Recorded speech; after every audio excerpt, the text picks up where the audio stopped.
Hello, hello, hello. Hey, sorry about the yawn. I've been up early. I had to go pick a dog up this morning. Oh, that's right. You got your brand new puppy. We did.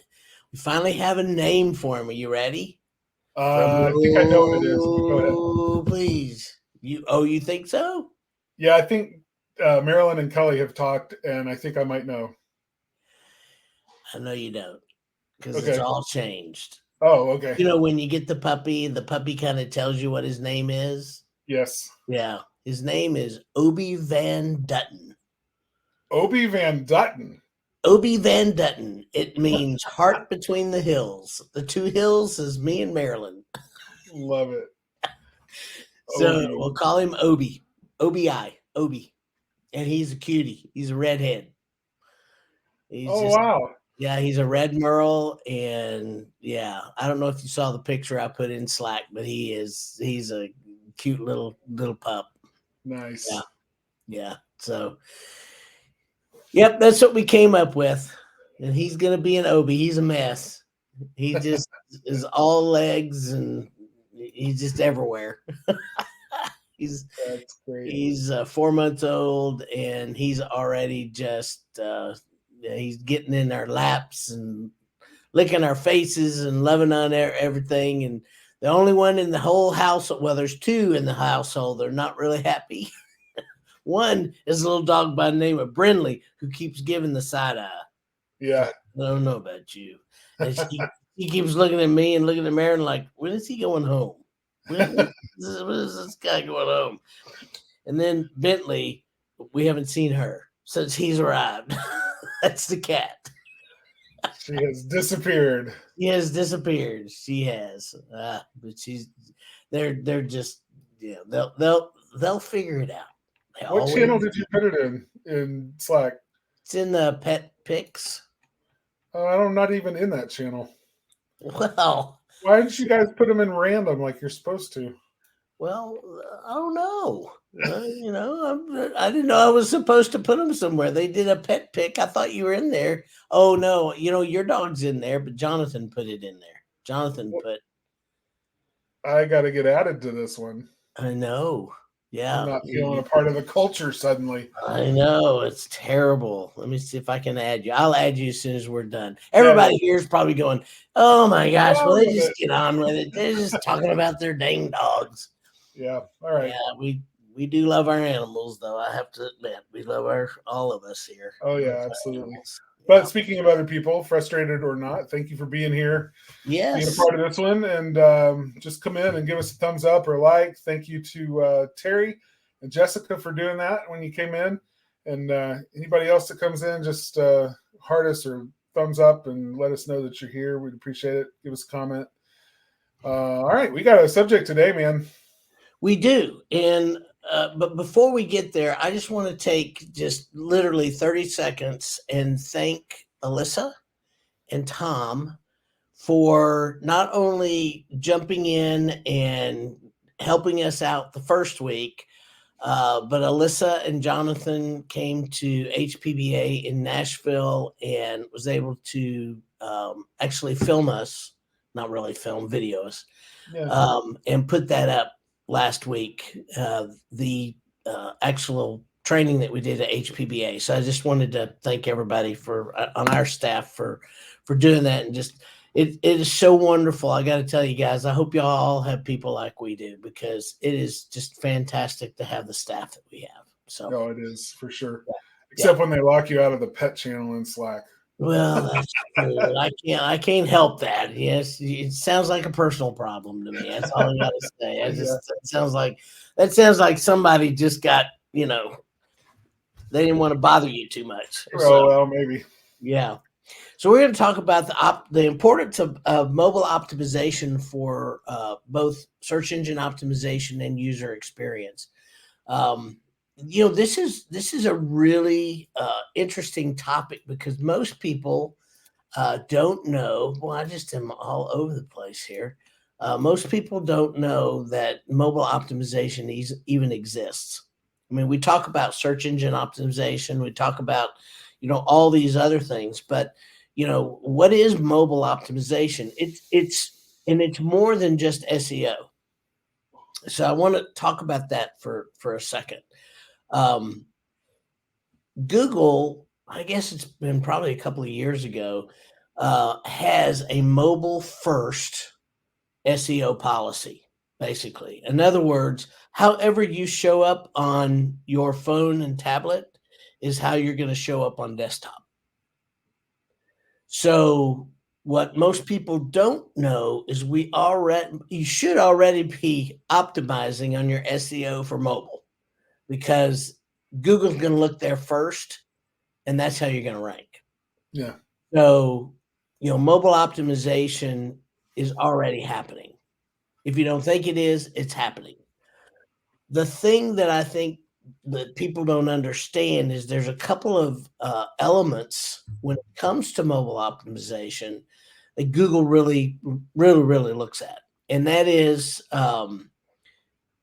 being friendly is the thing, and by friendly, easy to navigate.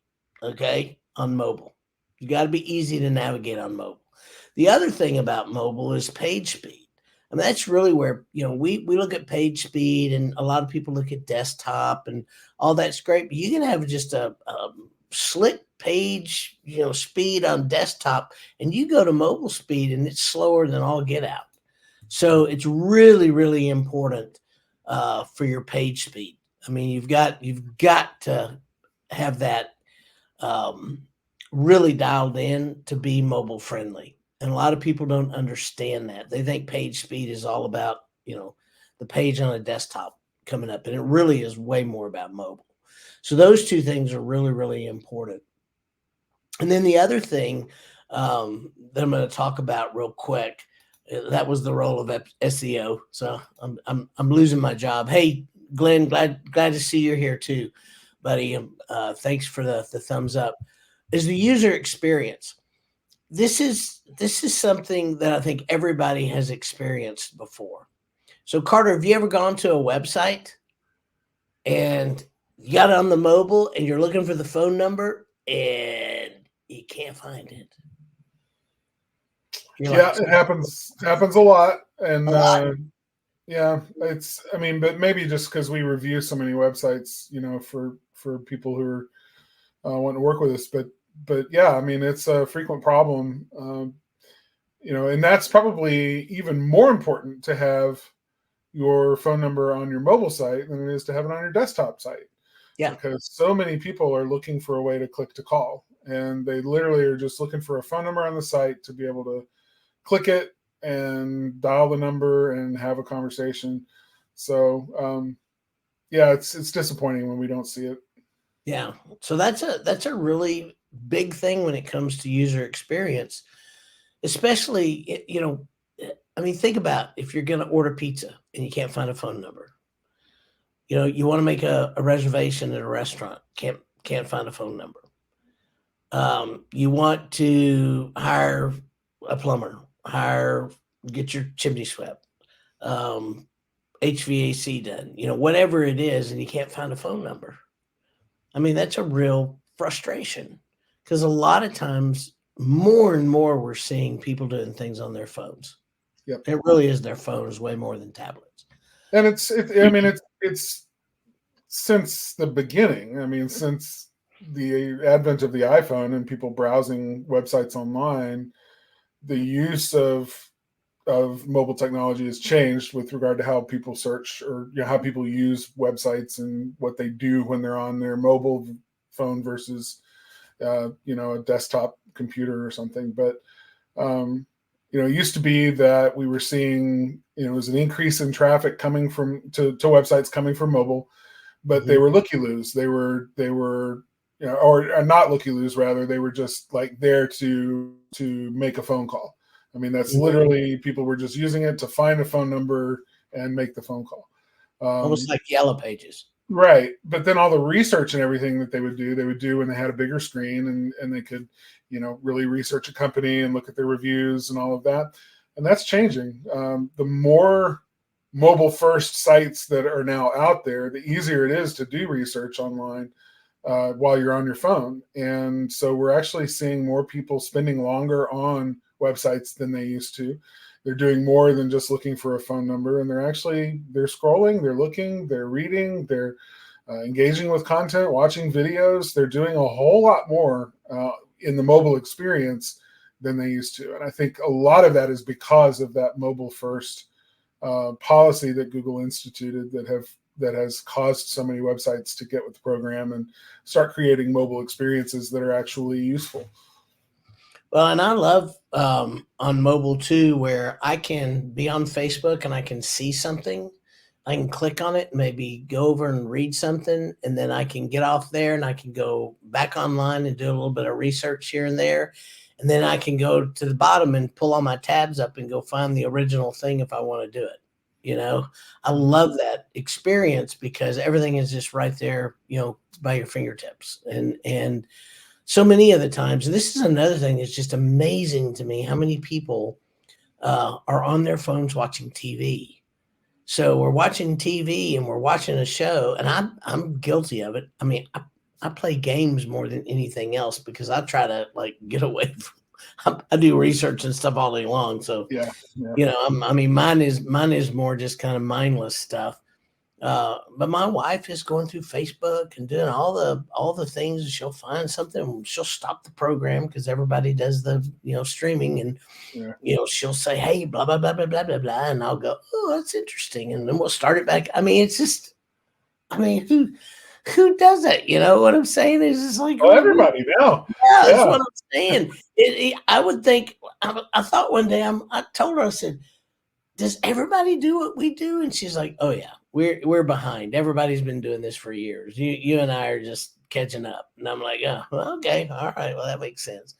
Yep. Well, here's another thing that I think is happens a lot that we don't pay attention to. And every marketing company I know has been guilty of this because we were told to do this. This is the way Google wanted it to look like. You have all these individual pages with all these services down, and you got these huge menus. You click on them, and they all drop down, and you click on this drop, and it drops, and it drops. And it's great for desktop optimization. It's fantastic. All right. And then you get on mobile, and you hit it, and you go, where's the, all right, there's the thing in there. And then it goes away. It's like, oh, crap. You got to go back, and you're trying to find it all. You're trying to do all this stuff. So the menus that we're doing today are totally different than what we used to do, and it's all because of mobile. Yeah. And so that's the user experience. Now, the good news is those menus don't go away. They're just in the background. I mean, all the stuff is there. You still have the SEO components. You still have all that. It just sits somewhere where it's not seen by everybody. Yeah, it's a user first experience, mobile first, meaning, we want to make sure that this website is ultimately usable for the people that visit it. And, that sometimes means shortening the menus or, doing things in a way that allow people to bring into view everything that they need to see within a much smaller screen. So, yeah, it's just that's one of the things I see a lot that I'm really starting to pay attention to, and we're paying a lot of attention to here. Here, we're going to be talking about AI tools and AI stuff probably every week, guys. If y'all get sick of us, well, okay, you're going to get sick of us. Too bad. Yeah, so we're not going to stop because we think it's that important. We really have gotten, and I've talked to more and more and more people who have basically said, if people don't get on this bandwagon, if they don't start adopting these things, they're going to get left behind. So if you have not, please, please, please start playing with these tools. Look at them, go through them, use these tools. A lot of them you can sign up for, maybe pay a month for, and see if it's something that works with you, if it's something that you think is important. If it's not, disregard it, go to the next one, because they're popping up every time you turn around. They're everywhere.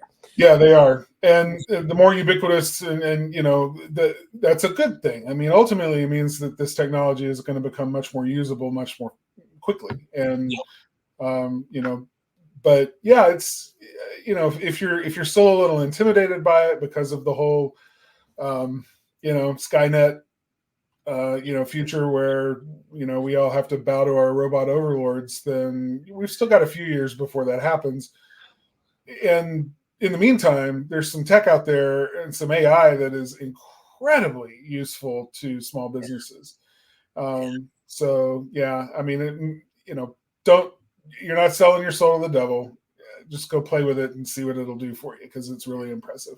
Yeah. On the user experience side, Botify, Botify, something you can go play with. I'm looking at a list over here because I don't want to forget any of them. Yeah. Bright Edge will give you insights for mobile SEO opportunities. And I've been told that my South is in my mouth a lot, so let me spell it. BRIGHTED. That's GEEDGE. Bright Edge. Moz, MOZ Pro, PRO. That really is for detailed page optimization, and they'll give you recommendations on that. SEM Rush, no relation to Alan Rush. SEM RUSH has a site audit tool for identifying and fixing mobile SEO issues. And Market Muse, MARKET MUSE, for content optimization that you can tailor to mobile users. So that's really some good AI tools in that. Please use them, enjoy them, just absolutely have fun with them, because you can. Yeah, well, there's some design tools as well that aren't on this list, and I don't actually have a list of them handy to be able to walk through them, but there's a lot of AI website design tools now that can help you imagine your site in a mobile experience that's much more handy and useful than your desktop one to a mobile user. So worth looking at those as well. There's another one that we use a lot. I can't remember the name of it. It's a plugin inside of WordPress. The SEO plugin that we use sometimes. Yoast. Yoast has got some AI stuff baked in now that I'm finding pretty useful. So yeah. No, these are all good things. And some of them are names that you've heard before. And that's okay. They're coming out with things that they're using AI, they're using some automation, they're using some of those types of things to really help you. I just want to stop and say thanks to Tom, Brian, and Alyssa for coming in, for the hearts and thumbs up. Thank you very much. Here's the thing, guys, I'm going to say this, and I'm a pretty practical person. And I don't normally jump into things really quickly without really going through and vetting and looking and all that kind of stuff. I will tell you this, when it comes to AI, I don't do that. I just jump in and see what it does. Just absolutely jump in and see what it does, to see if I can use it, to see if it's something I can implement, to see if it's helpful in any way. And the only way I know to vet those type of things is just to jump in and vet it. There's so much. I mean, we were talking last week at HPDA, and by the time we got off the stage, I got a Slack from one of my employees, said, "Hey, did you see this thing?" It was like, no. It would have been good to know what the thing I just taught at, because that's pretty cool. And that's Sora. We didn't talk about that because nobody knew about it. I knew about it until after the show, and then it was like, holy cow, that's amazing. Yeah. And if you haven't looked at Sora, SORA, take a look at it. I think it's OpenAI. OpenAI. It's but it's not available to the public yet. So it's not, but you should see what it does, because it is really cool. And let me, I'm sitting here thinking, oh my gosh, the people that I know that are so afraid of video, but they have great pictures. They have great photos of what they do. I mean, one of the things that this platform is supposed to be able to do is you just put in a before picture, a during picture, and an after picture. You upload those into that platform, and it fills in the gaps. I mean, just think, with people that don't have the money or the resources or whatever to do these elaborate videos to show the process and what they do and all that kind of stuff. They can simply go out and take pictures, upload it into this platform eventually, Yeah. and create a video of what they do. I'm like, that's brilliant.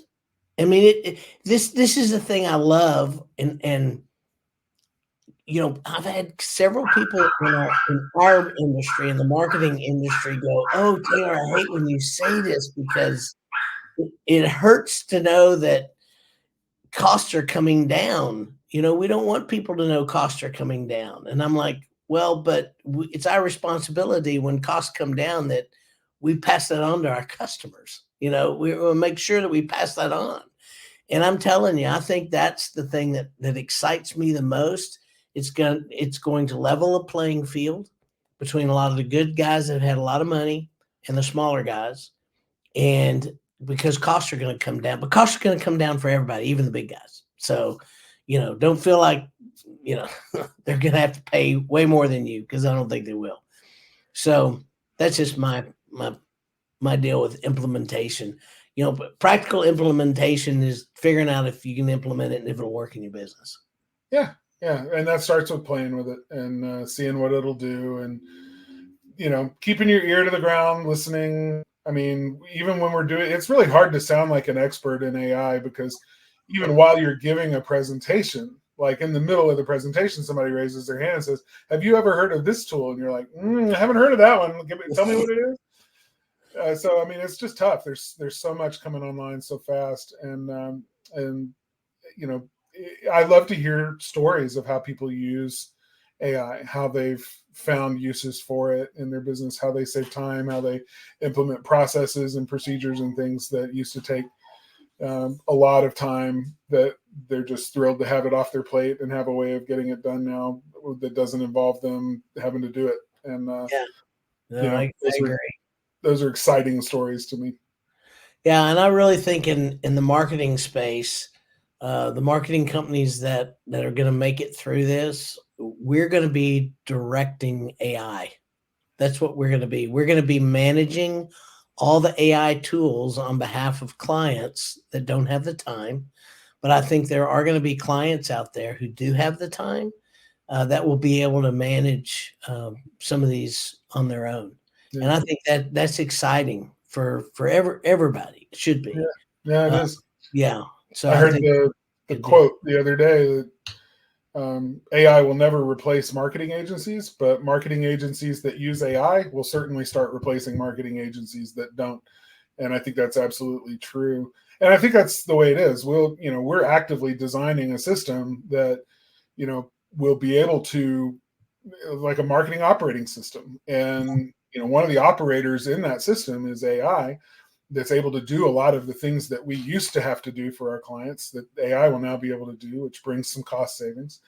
But then if AI can't do it and the business owner doesn't have time to do it themselves, then that's where that agency with the expertise and the knowledge of the system, of the operating system, can step in and provide some service, to do that. And I think that's the picture, I think, of what the future of digital marketing is going to look like. And when I say the future, I don't mean 50 years. I don't mean 50 months. I mean, we're talking 12 to 18 months on the the far side of that. It's coming quick.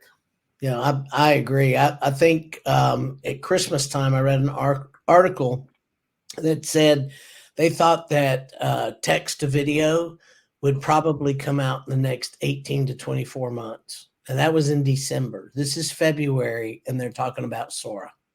Yeah. I know. 2 months, 2 months, 18 to 24 went down to 2. Now, again, it's not out to the public use yet. All right. But it's out here. So just want to make sure that everybody knows that. Yeah, man, do we have any questions or anything? Everybody's just kind of listening today, and Karen Hatcher is here. Karen, thank you very much for jumping in here, man. Really appreciate it. Yeah. It's been a lot of fun. We're going to be talking about AI a lot. Guys, the future is right now. So let's get in it and start making it happen. We are developing something that we call MOST, Marketing Operating System Today.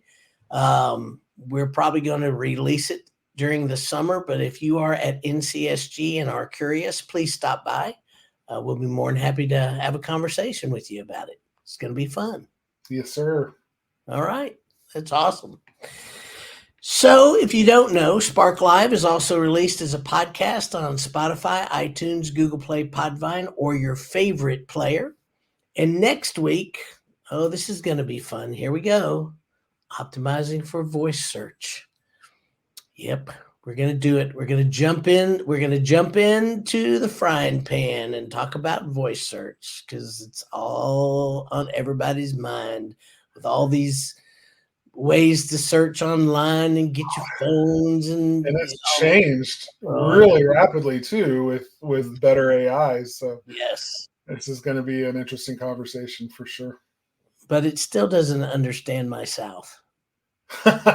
Well, some of it doesn't, but some of it does. I mean, some of it's getting that good. I just read an article about dialects and accents and how AIs are specifically being fed models now to train for that. And so non-native English speakers who are speaking English but doing it with an accent, from their native language, it's getting pretty good at understanding those things too. So give it time. Yeah, I'll never be reading your thoughts. Yeah. Well, they've implanted the one guy. Yeah, Elon Musk's. Yeah, the Neuralink. Yeah, Neuralink deal. Well, I have to say, there's one thing I will leave everybody with this. The first time I ever used speech to text technology, I was so excited. And then when I got through and went back and read through it, it was so bad. And the one thing I remember is every time I said good, it wrote capital G-O-D, God. And I'm like, how did you get God from good? I mean, I'm like, that's crazy. It's just kind of nuts. So yeah, it has come a long way. So here's, let's see.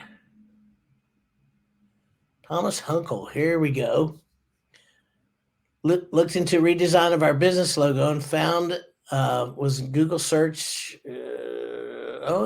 Towards AI. I guess the guy we used to sit down and sketch out a new logo for you might be a thing of the past. You want to talk about that? Sure. Yeah. No. Yeah. I've had a conversation about this just recently, Tom. There are services now that are AI logo design services, and they you can tell it the name of your business, you can tell it what industry you're in, you can choose colors and things like that just to give it some guidelines, and then just let it run, and it will create amazing logos faster than anything I've ever seen. And some of them are like, not great, but some of them are like, holy cow, that's amazing. Such that I have personally, for personal projects and projects that are yet to be announced, but stay tuned because they'll be announced soon. Yeah. We have used and allowed AI to design at least two, actually three logos that are completely done by AI with very, very little editing at all on the final end of things, and just allowed AI to design it, and we accepted it and said, yep, this is perfect, let's do it. So huge time saver, but at the same time a creative process. And this is what I want to say, because I know we're about to run long and we're changing the subject from what we're talking about, but had a great conversation with an employee yesterday. And the thing was like, the employee was like, I'm concerned that AI is going to replace creativity. Like employees who are creative writers or designers, that we're going to just, AI is going to just make all of that cheap and unnecessary to even have human beings, but we're going to lose something about us that's human, the soul of our humanity, that creative spark that has differentiated us as a species from every other on the planet. And we're going to turn it over to machines. And I was like, no, I get that. But have you used the AI like as a creative in your writing, in creative writing, or in creating visuals and audio and video and things like that, graphics, whatever, have you actually used it? Because what I'm finding and what a lot of other creatives are finding is that it's a collaborative process, and it actually is just as creative as doing it all yourself and spending hours and hours and hours to get a result. But using AI, you're coaching AI, you're telling it how to do it, you're collaborating with AI for ideas and trying things that before you wouldn't have time to just try or iterate through 5 different ideas, because the project's got a deadline. But now you can iterate through those before you ever get to lunch on and make a decision about which direction the creative is going to go. It really is a creative process working with AI to generate a result. And I'm not looking to replace people with AI, but I am looking to enhance them and to expand their capabilities and their productivity.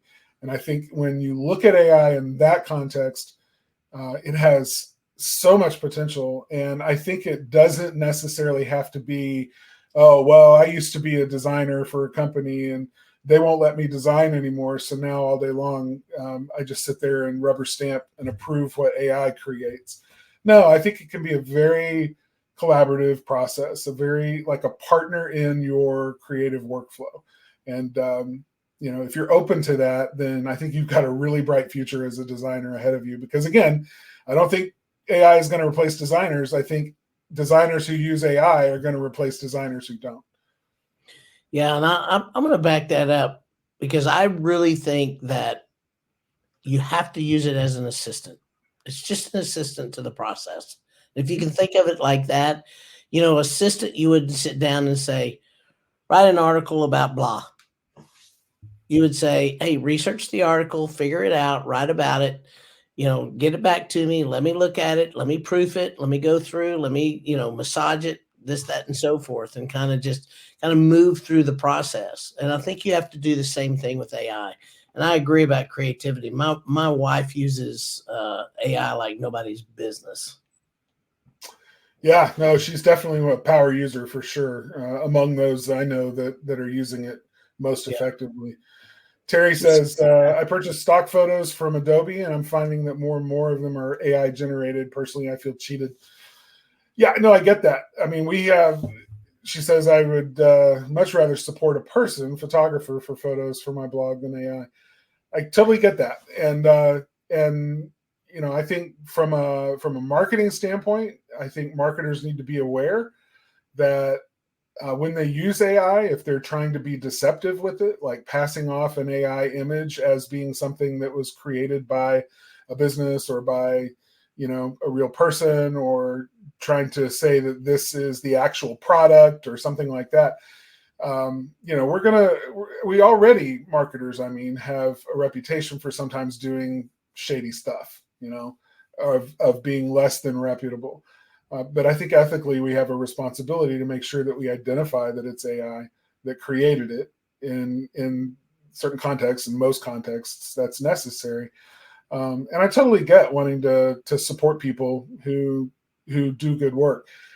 However, you're going to find more and more photographers who are using AI as part of their workflow and their process.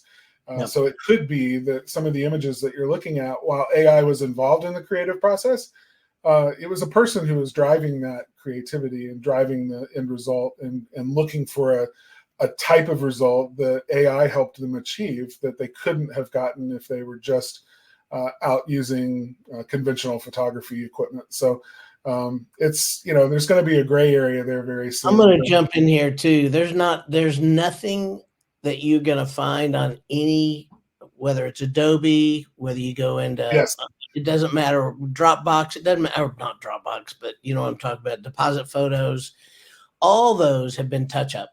They all touch those photos up. I mean, they erase things. They do. One of my highly manipulated friends is a professional photographer, does weddings, does product shoots the whole 9 yards. And they spend more time in Lightroom and Photoshop, making things, erasing, doing, and making it as perfect as possible. Touching up, airbrushing. Yeah. What they're doing is they're using AI to do that much quicker, faster, better. Yeah, a lot of the tools in Photoshop are that way. But I'll also say this. I don't know. I mean, the reason that you go to stock photo places because you have an image in mind that you want to use, and you're looking and looking and looking and trying to find the right image. You have something in mind, and you're seeing all of these images that may come close, but none of them are exactly what you want, right? And that's kind of the purpose of stock photo libraries is, when you don't have the skill or the budget to be able to hire or create the image you're looking for exactly the way you want it, then stock photos will get you 80% of the way there, and you'll just have to live with disappointment if it's not exactly what you want.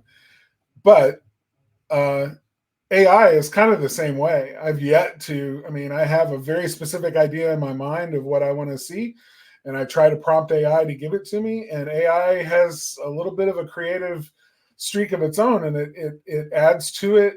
It combines with my ideas and creates something that is not exactly what I want, but it gets it somewhere close to, usable, like 80%. So to me, AI is really just another way of getting a stock photo result because I don't have the skill, the time, or the money to be able to go get that image that the perfect image that I have in my head. Yeah, I hope that helps, Terry. I do understand how that works, and sometimes it's frustrating. So next week, we're going to do voice search. Thank you guys for the questions and the comments. We really do appreciate it. We have a lot more fun when you guys banter back and forth with us and talk to us. So that's always great. Absolutely. And we'll see you next week. Same Spark channel, same Spark time. How do you like that? That'll work. All right. Talk to y'all later. Y'all have a great time. Bye, everyone.